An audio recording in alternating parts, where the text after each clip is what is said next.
After a grueling day at work, Juliet's frustration boiled over when she couldn't find parking at her friend's house.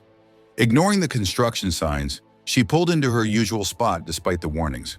When a man in a dirt-stained vest approached her window, his polite request was met with a cold stare, a raised middle finger, and a barrage of insults. But she had no idea who was watching. The day had started poorly for Juliet Adams and was quickly spiraling into one of the worst of her career. The promotion she'd been working toward for months had just been handed to her colleague Mark, a man with half her experience. As Juliet drove away from the office, her knuckles turned white against the steering wheel. 5 years at the company and countless unpaid overtime hours, all overlooked because she wasn't part of the boys' club. Her phone buzzed with a reminder that she needed to pick up her twin daughters, Lily and Emma, from their play date at her friend Jen's house. After this disaster of a day, Juliet just wanted to get them home as quickly as possible. Juliet turned onto Maple Street, where Jen lived, immediately noticing the construction equipment and orange cones scattered across the road. A line of no parking signs stood where she usually parked, directly in front of Jen's house. The closest legal parking spot was at least 2 blocks away. She glanced down at her 4-inch heels, the power shoes she'd specifically chosen for what she thought would be her promotion day. Making a split-second decision, Juliet pulled into her usual spot directly in front of one of the no parking signs. She'd only be a few minutes anyway, she reasoned. Juliet called Jen to let her know she'd arrived.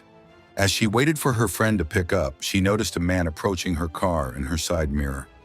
He wore a dirt-stained yellow work vest over a simple button-up shirt. His boots were covered in dust. The man leaned down slightly to meet her eye level.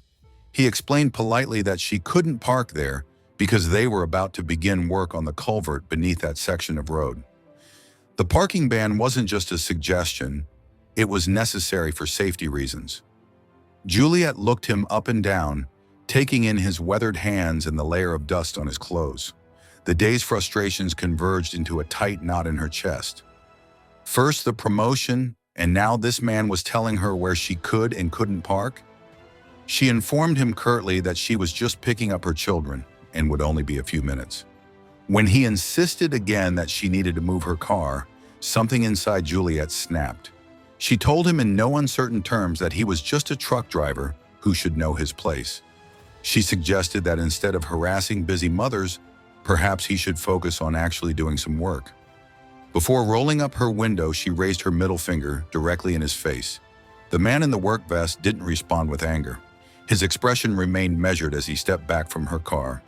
He simply nodded once and walked away, returning to a small group of workers gathered near a large truck.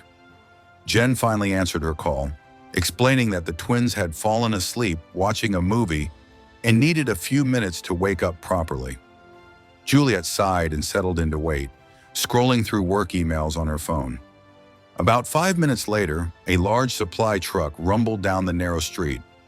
Juliet was distracted by an urgent work email on her phone and didn't notice as the truck parked horizontally across the road, completely blocking any possibility of her driving out. The driver hopped down from the cab and consulted with the man in the vest. Juliet's phone buzzed with a text from Jen. "Coming out now with the girls." A minute later, Jen appeared at her front door with Emma and Lily in tow, each girl clutching a small backpack and rubbing sleepy eyes. When Jen spotted Juliet's car, her expression changed to one of concern. As Juliet got out to help with the girls, Jen warned her about parking in the construction zone. The twins climbed into the back seat, still drowsy from their nap. Juliet secured them in their car seats before returning to the driver's seat, ready to leave. That's when she realized the supply truck wasn't just temporarily stopped. It was actively being unloaded with no sign of moving anytime soon. She was completely blocked in. Juliet's blood pressure skyrocketed as she stepped out of her car again. She marched toward the construction site where several workers were now unloading cement bags from the truck, stacking them methodically on wooden pallets. She demanded that someone move the truck immediately so she could leave with her children.